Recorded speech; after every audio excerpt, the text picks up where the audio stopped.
চলে যাচ্ছি আমাদের প্রথম ঘটনায়। গল্পটি পড়ে শোনানোর অনুরোধ রইল। প্রিয় রাসেল ভাই, আসসালামু আলাইকুম। আমি জানি আপনি সব সময় ভালোর দলে থাকেন, তাই আর জিজ্ঞেস করলাম না আপনি কেমন আছেন। আমি সৈকত।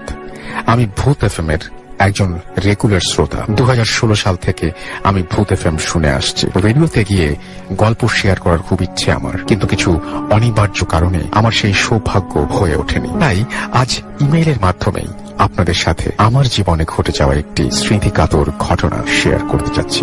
আমার হোম টাউন বগুড়ার শিবগঞ্জ উপজেলার বালিকান্দা নামের একটি গ্রামে উন্নত পড়াশোনার জন্য এসএসসি পাশ করার পর বগুড়া শহরের একটি স্বনামধন্য কলেজে ভর্তি হই এবং ব্যক্তি মালিকানাধীন একটি হোস্টেলে থাকি। রোজ বিকেলে আমরা কয়েকজন বন্ধু মিলে হোস্টেলের পাশের ফাঁকা জমিতে ক্রিকেট খেলি। জমিটির পাশে ইটের প্রাচীরে ঘেরা একটি পরিত্যক্ত কবরস্থান অবস্থিত। কবরস্থানটি পরিত্যক্ত হওয়ায় এর পরিবেশ ছিল অনেকটা হরর মুভিতে দেখানো বিভিন্ন কবরের দৃশ্যের মতো। দেখলেই গা শিউরে ওঠে। একদিন হলো কি, ক্রিকেট খেলার সময় বলটি ওই কবরস্থানের ভেতরে চলে গেল। আমরা সবাই মিলে অনেক খোঁজাখুঁজির পরও বলটি পাই না। যখন সবাই চলে আসছিলাম, হঠাৎ আমি বলটি একটি আধা ভাঙা কবরের উপরে দেখতে পাই। আমি 7-5 না ভেবে সুবিধা মতো কবরের একটু কাছে গিয়ে বলটি তুলে আনার চেষ্টা করি। এমন সময় কবরের নড়বড়ে বাঁশ ভেঙে আমি কবরের মধ্যে পড়ে যাই। সব বন্ধুরা মিলে আমাকে ধরে ওপরে তুলে আনে। তখন প্রায় মাগরিবের আজান দেওয়া শুরু হয়ে গেছে। আমি একটু ভয় পাই, তবে ঘটনাটিকে স্বাভাবিকভাবে নেওয়ার চেষ্টা করি। হোস্টেলে এসে নিত্যদিনের মতো কাজকর্ম, পড়াশোনা শুরু করি, ডিনার করি, আড্ডা দেই, ফেসবুকিং করি, ইত্যাদি ইত্যাদি। রাত প্রায় 1টা বেজে যায় এবং এরপর আমি ঘুমিয়ে পড়ি। এর মধ্যে সন্ধ্যার ঘটনাটি আমার একবারও মনে হয়। হঠাৎ কুকুর ডাকার শব্দে আমার ঘুম ভেঙে যায়। মনে হচ্ছিল অনেকগুলো কুকুর সেখানে আর্তনাদ করছে। শব্দটা এতই প্রখর ছিল যে মনে হচ্ছিল আমার জানালার পাশে আমাকে উদ্দেশ্য করেই কুকুরগুলো কাঁদছে। কিন্তু আশ্চর্যের ব্যাপার, আমি কুকুর তাড়ানোর জন্য জানালা খুলতেই সব শব্দ হঠাৎ করেই বন্ধ হয়ে যায়, আর সেখানে কোনো কুকুরই দেখতে পাই না। আমি টর্চ জ্বালিয়ে দেখার চেষ্টা করি, কিন্তু জায়গাটি ছিল একদম ফাঁকা। আমি খুব ভয় পাই এবং জানালা বন্ধ করে রুমের লাইট জ্বালিয়ে ঘুমানোর চেষ্টা করি, কিন্তু কিছুক্ষণ পরে আবারও কুকুরের শব্দ আসতে থাকে। এইবার মনে হচ্ছিল কুকুরগুলো যেন প্রচুর ঝগড়া করছে এবং রুমের দেয়ালে আঘাত করছে। আমি অতিরিক্ত ভয় পাই। একটু সাহস করে আল্লাহর নাম নিয়ে জানালা খোলার পর আমি দেখতে পাই 4টি আগুনের গোলা আমার দিকে ছুটে আসছে। আমি দৌড়ে রুম থেকে বেরিয়ে গিয়ে হোস্টেলের বন্ধুদের ডাক দেই। আমাকে শান্ত করতে তারা বলে আমি হয়তো স্বপ্ন দেখেছি। তারা বলে ওরা হয়তো এমন প্রখর শব্দ শুনতে পায়নি, কিন্তু আমি জোর গলায় বলতে পারি ওইটা স্বপ্ন ছিল না।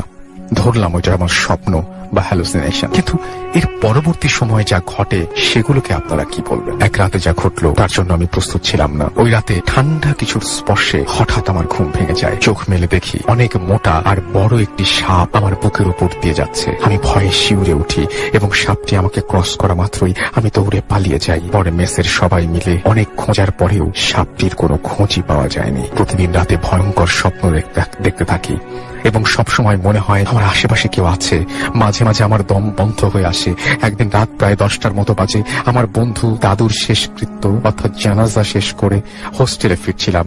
পথিমধ্যে সেই কবরের স্থানটি চোখে পড়ে। জ্যোৎস্নার আলোয় কবরস্থানটির দিকে চোখ পড়তে আমি লক্ষ্য করি 4টি সাদা কাপড় পরিহিত মানুষ গোল হয়ে বসে কিছু একটা করছে। আমি আগ্রহবশত দেখার চেষ্টা করি। আমি যা দেখি, লোক 4টি মৃতদেহ থেকে মাংস খুবলে খুবলে খাচ্ছে এবং হঠাৎ একটি লোক লাশটির মাথা আমাকে দেখানোর চেষ্টা করে। আমি লক্ষ্য করি মাথাটি আমার ছিল। আমি এই দৃশ্য সহ্য করতে পারিনি এবং সেখানে অজ্ঞান হয়ে পড়ে যাই। হোস্টেলের ছেলেরা আমাকে সেই রাতে উদ্ধার করে। এরপর আমি একজন হুজুরের শরণাপন্ন হই। তিনি বলেন কবরস্থানে থাকা 4টি জিনের আসর পড়েছে আমার ওপরে। উনি আমাকে ওই হোস্টেল ত্যাগ করার পরামর্শ দেন আর সাথে কিছু তাবিজ দেন। এতেও কাজ হয়নি। এতদিন এই তো দিন 15 আগে একটা ঘটনার কথা। রুমের লাইট অফ করে শুয়েছিলাম মাত্র, তখন হঠাৎ শুনতে পেলাম জানলার ওপাশ থেকে ফিসফিসানি সুরে কেউ আমার নাম ধরে ডাকছে। এক পর্যায়ে বিরক্ত হয়ে জানালা খুলে দেখি একটা কুৎসিত কালো রক্তমাখা 4 মুখলায় জন্তু, যা দেখে আমার পিলে চমকে যায়। মাঝে মাঝে গভীর রাতে অদ্ভুত বাঁশির সুর শুনতে পাই, যা আমি ছাড়া কেউ শুনতে পায় না। এভাবে প্রতিনিয়ত আমার সাথে বিভিন্ন ভয়ঙ্কর ঘটনা ঘটেই চলেছে। এর থেকে আমি যে কবে পরিত্রাণ পাবো তা আল্লাহই ভালো জানেন। সবাই দোয়া করবেন যাতে আমি এর থেকে খুব তাড়াতাড়ি পরিত্রাণ পাই। ধন্যবাদ আমার এই ঘটনাটি শেয়ার করার জন্য। ভূত এফএম দীর্ঘজীবী হোক। আপনাদের সৈকত, বগুড়া, বৃন্দাবন পাড়া। এরপরে তার ইমেল অ্যাড্রেস এবং ফোন নাম্বার শেয়ার করেছেন। থ্যাংক ইউ সৈকত, আপনাকে আপনার ঘটনার জন্য অনেক ধন্যবাদ। এবং আমরা যারা শুনছি এই মুহূর্তে, তারাও যদি কোনোদিন ফিল করি যে আমরা রাতের বেলায় হঠাৎ করে ঘুম ভেঙে গেল আমাদের, আর আমরা দেখলাম যে আমাদের বুকের উপর একটা সাপ, বা এই যে সমস্ত এক্সপিরিয়েন্স তারা দেখেছে, তিনি করেছেন, বা যেগুলো জিনিস তিনি দেখেছেন, সেগুলো যদি আমরা কখনো দেখি, তাহলে আমাদের অবস্থাটা কি হবে? আমরা প্রত্যেকে যে কেউ যত সাহসী হই না কেন, ভয় পাবো, এবং সে বিষয়ে কোনো সন্দেহ নেই। আশা করছি ঘটনাটি আপনাদের অনেক ভালো লেগেছে। ভালো লাগলে অবশ্যই আমাদের জানিয়ে নেবেন। এখন চলে যাব আমাদের বাবু ভাইয়ের কাছে, এবং তার কাছে একটা চমৎকার ঘটনা শোনাবো। বাবু ভাই, প্রথমে আপনাকে অনেক ধন্যবাদ, এবং আশা করছি আপনি সুস্থ আছেন। আপনাকে অনেক ধন্যবাদ স্টুডিওতে আসার জন্য। আপনাকে ধন্যবাদ রাসেল ভাই। আলহামদুলিল্লাহ এখন সুস্থ আছি। স্টুডিওতে আসতেই চাই, যতদিন ভূতের মাঝে আসবো ইনশাআল্লাহ। এই আর কি। এই যে কাহিনীটা রাসেল ভাই আমাকে বলেছে অনিক চট্টোপাধ্যায়, সে কলকাতার ছেলে। ওর প্রথম ইউনিভার্সিটি লাইফের কাহিনী। সে ওই সময়টায় পড়াশোনা করতে যায়, আজ থেকে 5-7 বছর আগে আর কি। আচ্ছা। সে নয়নিতালে পড়াশোনা করতে যায়। আচ্ছা। তো যে জায়গাটা পড়াশোনা করতে যায়, সে বলেছে ওই জায়গাটা বেশ মানে একটু শহর থেকে দূরে, লাইক সাবার্ব টাইপের একটা এলাকা, মানে মুফাসসল শহরটা। আচ্ছা। তো স্পেশালি ওই জায়গায় যাওয়ার কারণ হচ্ছে, যে সাবজেক্টে পড়াশোনা করতে, এটার জন্য নাকি ওই জায়গাটাই ভালো ছিল তার। ও যখন যায় ওখানে যাওয়ার জন্য, সারাদিন আপনার জার্নিতে চলে যায় ওর, এবং ও যখন ওখানে পৌঁছায় তখন প্রায় রাত 8-9 বাজে, এরকম একটা সময়। তো বাস থেকে নামার পরে ও দেখে যে বেশ জনশূন্য আর কি, কাইন্ড অফ লাইক মানুষজন একদমই নাই বলা চলে। তো হেঁটে হেঁটে আসে, এসে দেখে যে একজন আছে, মানে রাস্তায়, মানে মুদি বিক্রেতা, যে চকলেট, সিগারেট এই ধরনের কিছু জিনিস বিক্রি করে। তো তার থেকে এসে সিগারেট কেনে এবং কিছু চকলেট কিনে। কেনার পরে ও জিজ্ঞেস করে যে আমি অমুক জায়গায় যাবো, এখানে কিভাবে কি পাবো, মানে আমার যাতায়াতের জন্য কি আছে, ব্যবস্থা আছে। আচ্ছা। তো সে বললো যে এখানে ওরকম ব্যবস্থা তো ওরকম নাই, কিছু পাবা না। এক ধরনের শ্যালো মেশিন টাইপের চালিত আর কি, রিক্সা টাইপের আছে, আর আছে হচ্ছে এক ধরনের টাঙা, এবং সেই টাঙাগুলো তুমি পাবা কিনা এখন শিওর না। আচ্ছা। এটা হচ্ছে যে কারণ দিনের বেলায় এগুলো চলে যায়, সন্ধ্যার পরে পাওয়া যায় না। তো তোমার জন্য ভালো হয়, রাস্তাটা সুবিধার না, তুমি এখানে থেকে যাও, বাস স্ট্যান্ডে কোথাও থেকে যাও, এখানে তো আরো 2-1 মানুষ আছে, ওখানে কাউরে পাবা না রাস্তায়। তো অনেক বলতেছে যে এত রাতের বেলা, মানে এমন কোনো রাত হয় নাই, 8-9 বাজে, এই সময় তোমাদের এলাকাটা এত নিস্তব্ধ কেন হয়ে যায়? বলতেছে এটা গ্রামের জায়গা, এন্ড এই মানে আর কি বেশ গ্রাম্য জায়গা, ইটস নট এ সিটি। এবং ওর সাথে কমিউনিকেশন করছে সে ইংলিশে। হ্যাঁ, মানে এটা সিটি না, এখানে তুমি এরকম সুবিধা পাবা না যেরকম যেতে চাও। তুমি যদি টাঙা পাও, এটা তোমার জন্য ভাগ্যের ব্যাপার, টাঙা না পেলে তো কিছু করার নেই। অনেক ওখানে দাঁড়িয়ে থাকে, দাঁড়িয়ে কর্নারে একটা জায়গায় সিগারেট খায়, বসে থাকে একটা ইসের পর, বসে চিন্তা করে যে এখন কি করবো। এরকম চিন্তা করতে করতে সে চিন্তা করে যে আমি একটু আশেপাশে হেঁটে দেখি কি অবস্থা। আচ্ছা। এখানে তো বাস স্ট্যান্ডে টাঙা আলা নাও আসতে পারে। তো ও যেটা করে, ওর হাতের যে একটা লাগেজ ছিল, সে লাগেজটা হচ্ছে আপনার ট্রলি লাগেজ, টেনে নেয়, ওটা নিয়ে সে হাঁটে। আচ্ছা। তো একটু সামনে যাওয়ার পরে ও হাঁটতে হাঁটতে যে দেখে যে দূরে মনে হচ্ছে ছায়ার মতো কিছু একটা দাঁড়ায় আছে গাছের ডিশে। দুই পাশেই গাছ, মাঝখানে মনে করেন যে আলো পড়তেছে, আকাশের আলো কিছুটা, মানে এমন কোন আলো না, মানে অন্ধকারে হালকা গাছের ওই চাঁদের আলোতে জায়গাটা একটু একটু আলোকিত লাগছে। আচ্ছা। এবং বেশ ঠান্ডা পড়ে গেছে তখন জায়গাটাতে, কারণ মানে ওই জায়গাটা মানে প্রধানত হচ্ছে শীতটা বেশি পড়ে, কিন্তু একটু যেহেতু সাবার্ব এলাকা, গাছগাছালি বেশি, শীতটা বেশি পড়ে। তো মানে বেশ টকটক করে কাঁপতে কাঁপতে হেঁটে হেঁটে ছায়ার দিকে যায়, যেখানে কি দাঁড়ায় আছে, ওটা কি মানে মানে কোনো বাসা নাকি, মানে হোয়াট ইজ দিস। তো কাছাকাছি আসতে দেখে সেখানে একটা টাঙা। আচ্ছা। টাঙা গাড়ি, ইটস লাইক ওর যেটা বলছে, এটা মানে পুরো ফুল ফ্রেজ একটা ঘোড়ার গাড়ি না, ঘোড়াই টানে এটাকে, ছোট টাইপের, মানে পিছনে কোচটা হচ্ছে এত ছোট, মানে হাইয়েস্ট একজন ঘোড়া, একটা ঘোড়া টেনে নিয়ে যাবে এটাকে। কাইন্ড অফ লাইক কলকাতায় একসময় যে আদম গাড়ি, এখন আছে কিনা আমি জানি না, আচ্ছা, ওরকম টাইপের আর কি। তো ওখানে যে দেখে যে ওরকম একটা গাড়ি আছে এবং তার সাথে ঘোড়াও আছে, কিন্তু মানুষ তো মানে খুব থতমত খেয়ে যায় যে ঘটনাটা কি, মানুষ নাই, টাঙা গাড়ি দাঁড়ায় আছে। তো কিছুক্ষণ বসে থাকে, একটু পরে সে হাতে সিগারেট শেষ হয়েছে, সিগারেটটাকে ফেলে দেয়, ফেলে দিয়ে পা দিয়ে নিভাই ফেলে। তো সিগারেটটা ফেলে দেওয়ার কিছুক্ষণ পরেই দেখে যে ওইখানে মানে পাশে গাছগাছালি যে জায়গাটা, ওখান থেকে একজন মানুষ বের হয়ে আসছে। বের হয়ে এসে তাকে বলতেছে ওখানকার মানে লোকাল ভাষার সাথে হিন্দি মিশানো, কোথায় যাবো। ও বলে যে আমি তো অমুক জায়গায় যেতে চাই, তো তুমি কি যাবা না? পরে বলছে যে ব্যাঠো, বসো পিছনে। ও কোনো কথা না বলে সুন্দর মনে করে যে থেকে ভালো সুযোগ তো আর নাই, এই বাস স্ট্যান্ডে কিছু নাই, বাস স্ট্যান্ডের আশেপাশে কোনো হোটেলও নাই, কোথাও নাই, ওখানে বসে রাত কাটানো চলে যায়। তো বসে ওর যে ইটা ওই ইসে উঠে বসে তার লাগেজ থেকে খুলে সে পাতলা একটা সোয়েটার সে গায়ে দেয়।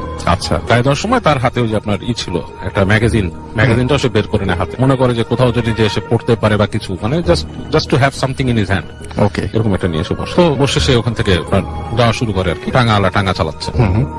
তো বেশ অনেক দূর যাওয়ার পরে ও দেখতেছে যে সামনে যে জায়গাটা, সেই জায়গাটাতে আপনার দুই পাশে গাছ নাই, বেশ প্রান্তরের মতো, মানে বেশ মাঠ টাইপের, এবং মানে চাঁদের আলোটা এমন ভাবে পড়ছে পুরো জায়গাটা ঝকঝক দেখা যাচ্ছে জায়গাটা। তো ও খুব এনজয় করা শুরু করে, হ্যাঁ খুব এনজয় করা শুরু করে। সে মনে করে যে মানে is a very nice thing to do, এই জায়গায় মানে জায়গাটা খুবই সুন্দর একটা জায়গা, তার এই যাওয়াটাই একটা সার্থকতা লাগতেছে। তো এরকমও যায়। তো টাঙ্গালাকে জিজ্ঞেস করে যে এখানকার পরিবেশ কেমন, মানে কিছু প্রশ্ন করার চেষ্টা করে লোকটা। লোকটা দেখা যাচ্ছে তার কথাবার্তা খুব একটা উত্তর দিচ্ছে না, এড়ায়, এবং ওই রাস্তার ঘোড়ার খুরের শব্দে আর ইসে মানে খুব চাপা পড়ে যাচ্ছে, আর বাতাস চলছে, খুব সময় বাতাস চলছে। তো এই সময় মানে এক সময় চুপি হয়ে যায় ব্যাপারটা কি। ওই জায়গাটা যখন পার হয় তখন দেখে যে সে আপনার আবার একটা এরকম তৈরি হচ্ছে রাস্তা, যেখানে দুই পাশে গাছ, এবং এইবারে গাছটা খুব ঘন হয়ে জন্মাইছে, মানে চাঁদের আলো প্রায় ঢুকতেছেই না, জায়গাটা বেশ ঘুরঘুরটি অন্ধকার। ওর বুকের মধ্যে কেমন একটা ছেদ করে উঠে, মনে হয় যে এই অন্ধকারে ঢুকে যাচ্ছে, কেমন জানি লাগে ওর কাছে। ইটস লাইক একটা কেভে, বা আপনার যদি একটা ইসে প্রবেশ করে মানুষ, ধরেন একটা মানে টানেলে প্রবেশ করে, কাইন্ড অফ লাইক গাছের টানেল বলা যায়। তো ওখান থেকে ঢুকে যায় ঘোড়ার গাড়িটা। তো যখন সেখানে ঢুকে তখন না ও অলমোস্ট কিছু দেখতে পায় না রাসেল ভাই, যেটা হয় যে শুধু ঘোড়ার শব্দ শুনতেছে, ঘোড়ার খুরের শব্দ আর অন্ধকার, এবং অন্ধকারটা খুব জেঁকে বসত। এই সময় ও মানে টের পায় ওর পেছনে কেউ, জাস্ট লাইক আমরা যদি রিক্সায় কেউ মানে আমরা পা দিয়ে উঠে কারো ঘাড়ের মধ্যে এরকম সুড়সুড়ি দেই, কাইন্ড অফ লাইক দ্যাট। ওর ঘাড়ের মধ্যে শীতল কোনো স্পর্শ, লাইক খুব মানে আইস কোল্ড কোনো টাচ ঘাড়ের কাছে, এবং ও খুব চমকা উঠে লাফ দিয়ে উঠে হাত দিয়ে দেখে যে কিছু নেই, এবং তখন মনে হয় যে কেউ দুষ্টুমি একটা হাসি দিয়ে পাশে চলে আসছে, এরকম একটাই। তো ও খুব ভয় পেয়ে যায়, ও ভয় পেয়ে ও হাত দিয়ে ওই যে টাঙা চালাচ্ছে তার জামা চেপে ধরে। তো দেখে যে টাঙাওয়ালা বেশ চাপা হাসি দিয়ে, কাইন্ড অফ লাইক মজা পেলে যেরকম আসে, কাইন্ড অফ লাইক দ্যাট, কেউ মজা করে যে কারোর সাথে আসে ওরকম হাসি দিয়ে বসছে যে ব্যাটে রাখো চুড়াইল হ্যাঁ, বসে থাকা চুড়াইল। তো ও তো এটার সাথে পরিচিত জিনিসগুলো, যেহেতু সে ভারতের ছেলে এবং সে ভারতের বিভিন্ন অঞ্চলের বিভিন্ন মিথ, চুড়াইল সম্বন্ধে আমি অনেকে হয়তো শুনছে। চুড়াইল ইজ আমাদের বাংলাদেশে আমরা যেটাকে অনেকে শাকচুন্নি বলে, অনেকে পেতনি বলে, সামথিং লাইক দ্যাট, বাট ভারতে ওদের প্রচলিত আছে। অনেকেই চুড়াইল সম্বন্ধে অনেক কিছু আমাকে বিস্তারিত আরো বলছে, আমি নিজেও জানতাম, ওর কাছ থেকে আরো কিছু শোনা। ওরা যেটা আমরা অনেকে ডাকিনি বলি আমাদের এখানে, কাইন্ড অফ লাইক দ্যাট। এরা পথ দিয়ে আপনাকে নিয়ে যাবে, কোথাও চুবিয়ে মারবে, কখনো তারা আপনাকে ডিসগাইজ করে সুন্দর কোনো মেয়ে সেজে আসে, এরকম kind of like that. Actually মানে টু বি ফ্র্যাঙ্ক এগুলো সবই হচ্ছে জিন, সোর্ট অফ জিন। এনিওয়েজ আমি ওর বিশ্বাসেই থাকলাম বা ওর কথাতেই থাকলাম যে ওটা চুড়ে। ওকে যখন এটা বললো, ও তখন ওর গায়ের লোম সব একসাথে দাঁড়ায় গেল। আচ্ছা। এবং মানে ওর মনে হচ্ছে যে আমি এখানে না থাকাটাই বেটার ছিল, মানে কেন আমি এখানে আছি, এরকম একটা বোধ তার মধ্যে আসলো। এবং যখন সে বোধটা পাইছে তখন তার মনে হলো ঠিক তার পাশেই কেউ বসে আছে সিটে, কোন নারী। এবং যতটুকু সে স্পর্শ বুঝতে পারতেছে তার শরীরের সাথে স্পর্শ, মানে তার কাপড়ের প্যান্টের সাথে তারই মনে হচ্ছে একটা বরফের টুকরা তার পাশে বসা। এবং মানে ও বলার মতো না, ইন দ্যাট পয়েন্ট ও যেটা করছে, ওর যে লাগেজ নিয়ে চিন্তা করছে যে আমি ওই গাড়ি থেকে লাফ দিয়ে পড়ে যাবো নিচে। বাট তখন সে মনে করছে এখান থেকে কোনোভাবে সরতে হবে আমাকে, হ্যাঁ এখান থেকে পড়লে তো আমি শেষ, মানে আমার এটা চিন্তা করে সে ওই মানে পড়ার চিন্তাটা মানে লাস্ট মোমেন্টে তার ওই জ্ঞানটুকু রাখছে যে সে ওখানে পড়েনি। সে চিন্তা করতেছে যেখানে বেরিয়ে যায় কোনো মতে। তো ওই যে গাড়িটা যখন নাকি ঠিক ও দূরে দেখতেছে লাইট, ওই টানেলের মতো জায়গাটা যখন পার হয়েছে সে তখন ওখান থেকে লাফ দিছে, এবং সে কোনো লাগেজ টাগেজ কিছু ছাড়াই লাফ দিয়ে পড়ছে। ওখানে পড়ে সেই জায়গাটা পড়ছে, দেখছে সামনে ধুধু মাঠ, লাইক প্রান্তরের টাইপের। দৌড়ানো শুরু করছে, দৌড়াচ্ছে। ওর বুঝতে পারতেছে ওর পিছনে কিছু আসতেছে কিনা। দৌড়াতে অনেক দূর পর্যন্ত গেছে, যে দেখছে যে একটা বাসার মতো, মানে কয়েক সারি বাসা ওখানে আর কি, এরকম মানে একতলা বাসার মতো আছে, সেখানে হয়তো বার্ন টার্ন গোয়াল টোয়াল আছে এরকম কিছু। তো ওখানে বাসার সামনে গেছে, তো ফিরে দেখে যে পেছনে একটা নারী মূর্তি আসতেছে। নারী মূর্তি কিভাবে বুঝছে, সে চুল উঠতেছে, চাঁদের আলোয় দেখতেছে, এবং মানে সেটা মানে খুব স্বল্প বসনা উড়ে আসতেছে, এবং মনে হচ্ছে মাটির থেকে, মানে মাটিতে হেঁটে না, মানে মাটিতে বাতাসে সে ভেসে আসছে মাটির কাছাকাছি সময় ধরে। এবং ওর যখন খুব কাছে চলে আসছে তখন সে ওখানে জ্ঞান হারায় ফেলছে, তখন আর তার জ্ঞানটা থাকে না। তো পরবর্তীতে মানে ও জানে না কতক্ষণ সে বেহুশ ছিল। ওর হুশ ফিরে দেখে যে একটা ঘরের মধ্যে সে, এবং সেখানে আপনার এই চলতেছে, পাতি চলতেছে কম পাওয়ারের, একটা লোক, তার সাথে একটা মহিলা, তারা, এবং সে মহিলাকে দেখেও ভয় পাওয়া শুরু করছে, প্রচন্ড ভয় পাচ্ছে। তখন তাকে বলতে, কি হয়েছে তোমার, জিজ্ঞেস করতেছে, বলতেছে যে আমি তো আসছি, আমি বাইরের থেকে আসছি, ক্যালকাটা থেকে আসছি, এখানে এরকম সিচুয়েশন, কিছু বলতে পারছে আর কি। তখন তাকে বলছে যে এটা কিছু না, এখানকার রাস্তাঘাটে রাতের বেলা এরকম অনেক কিছু দেখা যায়, সো তুমি চিন্তা করো না, তুমি এখানে আসো আমাদের বাসায়টা, তুমি থাকো, তারপর তোমাকে সকালে আমরা পৌঁছায় তার ব্যবস্থা করবো। তো অনেকের রাতে খুব জ্বর আসে, মারাত্মক আকাশ পাতাল জ্বর, এবং সে তখন শুধু কষ্ট করে মানে বোঝাতে সক্ষম হয় ওদেরকে যে আমি যে কলেজে বা ইউনিভার্সিটি আসছি ওখানে একটু খবর দেন, ওখানকার কেউ এসে আমাকে নিয়ে যাবে, এবং আলটিমেটলি তারা এসে ওকে নিয়ে যায়। এবং ও ওখানে পরে ছিল বহুত দিন, ওখানে সে গ্রাজুয়েশনটা কমপ্লিট করছে খানিক। এবং ওই এলাকাতে এই ধরনের প্রচুর আরো মিথ আছে এবং আরো এই ধরনের কিছু কিছু কাহিনী আছে। সে বলছে যে he can send me over letter on, ওখানকার ঘটনা আরো যেগুলো আছে সেটা, মানে এই সাবার্ব এলাকা, কিছুটা পাহাড়ি টাইপের এলাকা হতে নাকি এই ধরনের জিনিস অনেক বেশি দেখে। আর এই চুড়েল টাইপের ব্যাপারটা কিন্তু রাসেল ভাই আমি এর আগে অনেকের কাছে শুনেছি, একটা পার্সোনাল এক্সপিরিয়েন্স, যে আমি শুনেছি যে আমার নানারা এক সময় পাকিস্তানে থাকতো যখন দেশ ছিল বিভাগের আগে, তখন ওনারা শুনেছিল যে ওনার এক ফ্রেন্ড এরকম একদম ফার্স্ট হ্যান্ড এক্সপিরিয়েন্স, আমার নানার বন্ধু, ওর নানা মারা গেছে এখন, বাট ওনার এক বন্ধুর কথা বলছি, যে উনি গাড়ি দিয়ে আসছিলেন এবং উনি দেখেছেন যে ঠিক আপনার গাড়ির সামনে একটা মহিলা দাঁড়িয়ে আছে, এবং ঠিক আমরা যেমন হিন্দি মুভি বা কোনোটাতে শুনি যে লাইক কালো কাপড় পরা বা সাদা কাপড় পরা, কাপড়ের কালারটা আমার ঠিক মনে নাই, বাট এখনো মনে আছে, বলছে যে দাঁড়িয়ে ছিল এরকম, এবং উনি ওখানে থামান নাই গাড়িটা, উনি চালায় গেছেন গাড়ি। আচ্ছা, উনি চালায় যাওয়ার পর যেটা হয়েছে, গাড়ি ভেদ করে উনি চলে গেছে। মহিলাটার মুখটা মনে হলো উইন্ডশিল্ডের মধ্যে এসে একটা হাসি দিয়ে পার হয়ে গেছে, এবং উনিকে যখন পার হয়ে গেছে তখন ওনাকে নাকি বলছে যে তুই তোর গাড়িতে থাকাতে বেঁচে গেলি, এরকম আর কি এখানকার ভাষায়। তো কারণ হচ্ছে ওনার গাড়ির যে রিয়ার ভিউ মিরর, ওখানে উনি একটা ছোট্ট কোরআন শরীফ ঝুলা রাখতো। তো আচ্ছা আচ্ছা আচ্ছা আচ্ছা, হ্যাঁ, এটা কিন্তু অনেক আগে পাকিস্তান আমলে একটা ঘটনা। তো এই ধরনের জিনিস ভারত পাকিস্তানের বিস্তীর্ণ অঞ্চলগুলোতে কিন্তু অনেকেই দেখে, চুড়েল বা ডাকিনি যেটাকে বলে। Thank you so much, thank you চমৎকার ঘটনা দিয়ে আমরা শুরু করলাম আজকে। একটা খবর এই মুহূর্তে আপনাদের জানিয়ে দিতে চাই, আজকে তো আমরা কোনো ব্রেক নিচ্ছি না, একটা না করে যাব আশা করছি। আমরা চলে যাবো আমাদের পরবর্তী ঘটনায়। আমাদের একজন অতিথি এখানে আছেন, আপনার নামটা প্লিজ একটু বলবেন, আপনি কোথা থেকে এসেছেন তাই সেটা বলবেন, এবং চমৎকার একটা ঘটনা নিয়ে তিনি এসেছেন। এবং আজকে তিনি আমাকে অনেকবারই বাবু ভাইয়ের কথা জিজ্ঞেস করেছেন, আজকে দুজনের একসাথে দেখা হয়ে গেল এবং একসাথে একই সাথে তারা দুজন বসে আছেন। তো আপনার নামটা প্লিজ একটু বলবেন, কোথা থেকে এসেছেন, তারপরে আপনার ঘটনায় যাবো। রাসেল ভাই, আমি সোহাগ, জি, রাজশাহী থেকে, এখন মিরপুর একে থাকি আমি। ধন্যবাদ লিসনার্স। আমি যে ঘটনাটা বলবো তার আগে একটু শুধুমাত্র কিছু কথা বলে নিতে চাই। রাসেল ভাই, আপনাদের যে অনেকদিন আগে একটা এপিসোড হয়েছিল, এই এপিসোডটাতে আপনার একটা এপিসোডে প্রচার করেছিলেন যে কোন একটা ছেলে 2008 সালে 25 ডিসেম্বর রাত্রে সে দুটা কয়েন নিয়ে উধাও হয়ে যায়। কয়েনগুলো অনেক পুরনো ছিল। আবার একই দিনে 25শে ডিসেম্বর রাত্রে 2009 সালে সে আবার তার ঠিক ওই জায়গায় ওই সময়টা ফেরত আসে। এই যে এই বিষয়টা হচ্ছে কি যে উধাও হয়ে গেল, আবার ফেরত আসলো। এই একটা বছরে তার বাবা মা অনেক পেপার পত্রিকা বা অনেক খোঁজাখুঁজি করেছে। জাস্ট এটা ছিল একটা ঘটনা, এটা তখনকার সময় একটা ঘটনা ছিল, এটা আমরা রেডিও ফুর্তিতে শুনেছি। বাট আমি যে ঘটনাটা বলবো সেটা হচ্ছে সিলেটের। লাস্ট ফ্রাইডেতে আমি হচ্ছে যে সিলেটে গিয়েছিলাম কোন একটা কাজে, অফিসিয়াল কাজে। দেন আমি খুব পাশাপাশি হচ্ছে চা বাগান থাকার কারণে আমি ওখানে চলে যাই চা বাগান দেখার জন্য।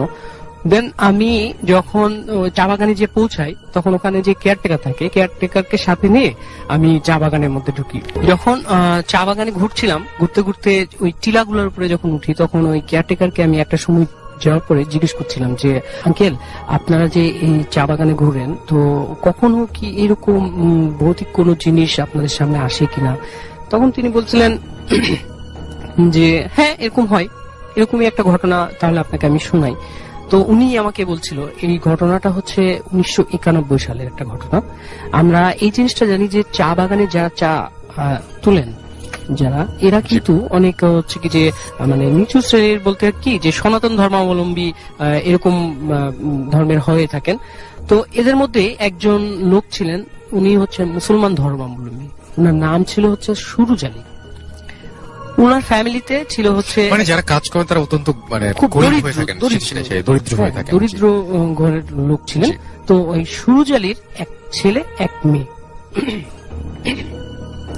তো মেয়ে 12-14 বছর বয়সী একটা মেয়ে, আর সেই ছেলেটা হচ্ছে ছোট ছেলে। তো সুরুজ আলী এবং তার স্ত্রী দুইজন একসাথে হচ্ছে কি যে ইয়েতে চলে যায়, চা তুলতে চলে যায়। প্রত্যেক দিনই 2 শিফটে চা তুলেন, সকাল 6টা থেকে অলমোস্ট 12টা পর্যন্ত, আবার এদিকে দুপুরের খাবারের পরে মোটামুটি 2টা থেকে একেবারে সন্ধ্যা 6টা পর্যন্ত।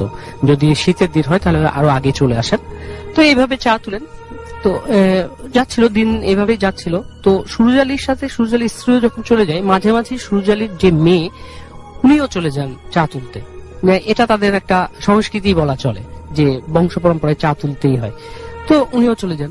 এরকম যখন চা তুলতে চলে যান, একদিনকে বাসায় সুরুজ আলীর মেয়ে আর সুরজালির ছেলে একাই ছিলেন। তো প্রায় প্রায়ই দেখা যেত যে ওদের বাড়ির দরজায় নক হচ্ছে, অ্যাজ লাইক টিক টিক করে নক করছে, করার পরে বলছে সুরজ মিয়া চলো যাই, চা তুলতে যাই। তো এরকম বলে কি যে ওই সুরজালির মেয়ে তখন দরজা খুলে বলে যে বাবা তো চলে গেছে, কিন্তু দরজা খুলে কাউকে দেখতে পায় না। আচ্ছা, এরকম 2-3 দিন যখন হওয়ার পরে তখন ওই মেয়েটা ওনার মাকে বলছে, আমার দেখো যে প্রত্যেক দিনই তোমরা চলে যাওয়ার পরে এরকম ডাক দেয় আর হচ্ছে কি যে কাউকে দেখতে পায় না। তো উনার মা বলে কি যে এটা কোনো কিছু না, হয়তো বা কেউ মানে একটু মস্করা করে এই জিনিসটা করছে। দেন একদিনকে কি হয়েছে যে সুরজালি এবং সুরজালির স্ত্রী চা তুলতে চলে গেছে, অ্যাজ লাইক 1:45-2টার দিকে, দুপুরবেলা, একেবারে সানি রে দুপুরবেলা 1:45-2টার দিকে সুরজালির মেয়ে উনিও চলে গেছে চা তুলতে যাওয়ার সময় তখন বলছে কি যে উনি যখন আস্তে আস্তে চা তুলতে, আমরা তো জানি চা বাগানটা টিলার মধ্যে হয়, আস্তে আস্তে উপরে উঠে যায়। তো সুরজালির মেয়ে চা তুলতে একটা সময় মাঝামাঝি টিলাতে যখন গেছে তখন তিনি দেখছে কি যে ওনার সাথে আরো অনেকেই চা তুলছে, অনেকজন চা তুলছে, একসাথে চা তুলছে। দেন মনোযোগ সহকারে সে চা তুলতে একটা সময় সে টপ অফ দি হিল, একেবারে মানে ওই টিলাটার একেবারে উপরে চূড়ায় উঠে যায়। উঠে যাওয়ার পরে ওর গোটা শরীরে একটা গরম উইন্ড, একটা ফ্লো জোরে এসে ধাক্কা দেওয়ার সাথে সাথে তার চোখ সব বন্ধ হয়ে যায়, চোখ জ্বলা শুরু করে। যখন তোর চোখ বন্ধ হয়ে যায় তখন সে হালকা করে তাকায়, দেখে যে তার সাথে যারা ছিলেন, চা বাগানে যতগুলো লোক ছিল চা তুলছিল, তারা একজনও নাই। তারপরে তার চোখটা আবার বন্ধ হয়ে যায়, মানে খুব বেশি জ্বলছিল। তখন সে চোখটা খোলার পরে খুব কষ্ট করে যখন চোখটা খুলেন তখন দেখেন কি তার সামনে একটা শেপ দাঁড়িয়ে আছে, খুব কালো, কুচকুচা কালো একটা শেপ। সেই শেপটা এমন একটা শেপ যেটা একটা কাঠের উপরে একটা মানুষের ছায়া দিয়ে কাঠটাকে যদি কাটা হয়, একটা মানুষের ছায়া দিয়ে যদি কাঠটাকে কাটা হয়, তাহলে ওই যে শেপটা, কিন্তু মুখ বা চেহারা অ্যাজ লাইক এস ফেস কোনো কিছুই নাই, একটা প্লেন ফেস, কাটআউটের মতো। হ্যাঁ, কার্টুনের মতো। তার মধ্যে কোনো চোখ নাই, নাক নাই, মুখ নাই, নাথিং ইজ। দেন কিন্তু ওখানে একটা বিষয় ওই মেয়েটা মানে লক্ষ্য করছিল এইভাবে যে তার সে কুচকুচা অবয়বের মধ্যে অনেক লোম ছিল, যে লোমগুলা খাড়া খাড়া ছিল, কালো লোম ছিল, কিন্তু ওই লোমগুলানের মাথায় একটা করে চা পাতা ছিল, মানে চায়ের কচি পাতা যেটাকে বলে, কুশি পাতা, সেই পাতা একটা করে চা পাতা ছিল। এটা দেখার পরে সে মেয়েটা খুব জোরে চিৎকার করে বসে। চিৎকার করার পরে সেই সময়টা ছিল অলমোস্ট, সে বাড়াই ছিল কয়টা, 1:45-2টার দিকে, কিন্তু ওই মেয়েটা পৌঁছাইছে যখন চিৎকার করছে ঠিক মাগরিবের 10 মিনিট কি 15 মিনিট আগে। এমন একটা সময়, মানে চা তুলতে ওকে এমন একটা সময়ে নিয়ে যাওয়া হয়েছে যে মাগরিবের ঠিক আগ মুহূর্তে চলে গেছে। এখন যখন চিৎকার করেছে তখন ওই হিলের নিচে যারা থাকেন, কেয়ারটেকাররা যারা আছেন, তখন এই চিৎকারটা শুনতে পায়। এদিকে লং টাইম হয়ে গেছে, সুরজালির বাড়িতেও খোঁজাখুঁজি শুরু হয়ে গেছে যে আমার মেয়ে কই। এদিকে যখন চিৎকার শুরু হয়েছে, খুঁজতে অলমোস্ট 9টা বেজে গেছে, 9:15-10টা বেজে গেছে, 9:30-10টা বেজে গেছে। দেন ওই কেয়ারটেকাররা সুরজালির মেয়েকে পায়। মেয়েকে পাওয়ার পরে যখন মেয়ে সেন্সলেস অবস্থায় পায়, মেয়েকে তুলে নিয়ে আসার পরে মেয়েকে যখন বাসায় নিয়ে আসে, যখন মেয়ের সেন্সটা ফিরে আসে, তখন সে অনেক মানে ভীত থাকে, ভয় পায় যে উনি যেদিকে তাকাচ্ছিল ওই ফেসটাই শুধু দেখতে পাচ্ছিলেন। তার মা কি, তার বাবা কি, কিচ্ছু না, শুধু ওই ফেসটা দেখতে পাচ্ছে। এটার পরে তার মানে একটু অসুস্থ হয়ে পড়ে, তখন তাকে একটা হুজুরের কাছে নিয়ে যায়, সুরজালি একটা হুজুরের কাছে নিয়ে যায়। হুজুর তখন বলে কি যে আপনার মেয়ে অলমোস্ট দুপুর বেলায় বের হয়েছিল, আর এটা তো আমরা জানি যে দেখা যায় কি যে এমনও অনেক কিছু জায়গা আছে দিনের বেলায়, এমন কিছু কিছু সময় আছে দিনের যে সময়গুলোতে দেখা যায় যে ওরাও একটা জাতি, ওরা অশরীরী বলেন বা যে জিন বলেন, যেটা বলেন না কেন, ওরা হাঁটাচলা করে বা এই জায়গাতে তাদের একটু ডিস্টার্ব হয়েছে, এই জন্য তাকে এই জিনিসটা দেখানো হয়েছে। সো এখন কি হলো, হুজুর তাকে বললো কি যে আমার একটা তাবিজ দিয়ে দিচ্ছি, তাবিজটা আপনি রাখেন। তাবিজ দিয়ে দিয়েছে, সবকিছু ঠিক। মাঝখানে 4টা বছর কেটে গেছে, কিচ্ছু হয়নি, সব নর্মাল। সবাই বলে কি যে সুরজালির মেয়ে একেবারে ফ্রেশ, ঠিক আছে, সবকিছু ঠিক হয়ে গেছে। এরপরে একদিন হঠাৎ করে দেখে কি সুরজালির মেয়ে, তার হাতে ওই তাবিজটা নাই। তাবিজটা কোথায় ছিঁড়ে পড়ে গেছে, সুরজালির মেয়ের মানে খেয়াল নাই। সুরুজ আলীর মেয়ে বলছে যে আম্মু দেখো আমার হাতে কিন্তু তাবিজটা নাই। আর মা বলছে 4টা বছর কেটে গেছে, এটা অ্যাজ ইউজুয়াল কোনো কিছুই না, এটা কিছুই হবে। তখন বললো কি, তখন এইভাবে চলতে চলতে একদিনকে কি হলো যে সুরুজ আলীর মা সুরুজ আলীর স্ত্রী আর সুরুজ আলী চা তুলতে চলে গেছে। সেই দিনও একই ভাবে ওই মেয়ে চা তুলতে বের হয়ে গেছে। বের হয়ে যেতে যেতে 4 বছর আগে যে ঘটনাটা ঘটেছিল একইভাবে 4 বছর পরে যে ঘটনাটা ঘটলো, যে সে আবারও টপ অফ দি হিল, ওই হিলের একেবারে চূড়ায় উঠে যে ঠিক একই ভাবে তাকে ওয়ার্মি উইন্ড তার গায়ে লাগে। লাগার পরে তার চোখগুলো একেবারে মানে আবার জ্বলা শুরু হয়। যখন জ্বলা শুরু হয় তখন এই জিনিসটা ও বুঝতে পারে। তখন সে আবার চিৎকার করে। চিৎকার করার পরে বলে কি যে আমাকে তোমরা নিয়ে যাও, আমাকে নিচে নিয়ে যাও। তখন যারা চা তুলছিলেন তারা সবাই মিলে তাকে নিয়ে নিচে নামিয়ে নিয়ে আসে। নামানোর পরে নিচে যে রাস্তাগুলো থাকে ওই রাস্তার উপরে বসায় তাকে পানি টানি খেতে দেন। পানি টানি খেতে দেওয়ার পরে একেবারে সুরুজ আলীর মেয়ে নরমাল, কোনো সমস্যা নাই। সবাই মনে করলো যে হ্যাঁ ঠিক আছে, ভালো হয়ে গেছে, আমরা সবাই চা তুলতে যাই। চা তুলতে যাওয়ার পরে যেটা হলো, সবাই দেখছে যে মেঘ, কালো মেঘ উড়ে আসছে, কিন্তু ওই সময়টা কোনোভাবে মেঘ আসার কথা না, কারণ একটা সানি ডে ছিল। ওই সময়টা হঠাৎ করে কালো এক পশলা মেঘ চলে আসছে। সবাই দেখছে মেঘ, কিন্তু সুরুজ আলীর মেয়ে ওই মেঘগুলাকে খেয়াল করছে যে হ্যাঁ আমার সামনে চলে আসছে। আর ওই মেঘগুলানের মধ্যে মেঘের মতো যে কালো ভাবে একটা চলে আসছে, ওইটা সুরুজ আলীর মেয়েকে চারিদিক দিয়ে ঘিরে নিচ্ছে। আর সবগুলাই ছিল ওই মানে যে ফেস গুলা ছিল, যে ফেসটা, যে অবয়বটা সে দেখেছে, এই ফেসের চারিদিক দিয়ে তাকে ঘিরে ফেলছে। ঘিরে ফেলার পরে যখন টোটালটা সুরুজ আলীর মেয়েকে ঘিরে ফেলেছে, ঘিরে ফেলার পরে কিছুক্ষণ পরে ওই ফেস, ওই অবয়বগুলোর সাথে সাথে সুরুজ আলীর মেয়েও ভ্যানিশ হয়ে যায়। আর সেই সাথে আজও সুরুজ আলী তার মেয়েকে খুঁজে পায়নি, এখনো পর্যন্ত পাওয়া যায়। এখনো পর্যন্ত পাওয়া যায়নি। এটাই ছিল ঘটনা ভাইয়া। এটা নিয়ে অনেক খোঁজাখুঁজি হয়েছে, কিন্তু আজ পর্যন্ত সুরুজ আলীর মেয়েকে কত সালে যেন ঘটনাটা এটা ঘটেছিল? 1991। এবং এখন হচ্ছে 2019। এই এতগুলো বছরে তাকে আর খুঁজে পাওয়া যায়নি, সে ফিরেও আসেনি। আমি কেন বললাম যে আগের ঘটনাটা যেটা বললাম যে ওই যে ছেলেটাকে নিয়ে গেছে, বাট আবার দিয়ে গেছে, বাট সুরুজ আলীর মেয়েকে নিয়ে গেছে কিন্তু আজ পর্যন্ত আর দিয়ে যায়, এবং সবার সামনে সে ভ্যানিশ হয়ে যায়। সবার সামনে থেকে। কারণ ওখানে যারা ছিল তাদেরকে বলা হয়েছে যে তোমরা কি দেখেছো? হ্যাঁ আমরা নামিয়ে নিয়ে আসছি, আপনার মেয়ে চিৎকার করেছে, আমরা সবাই ধরে নামিয়ে নিয়ে আসছি, তাকে পানি টানি খেতে দিচ্ছি। তারপরেই তো এই ঘটনা। থ্যাংক ইউ সো মাচ আপনার ঘটনার জন্য, আপনাকে অনেক ধন্যবাদ।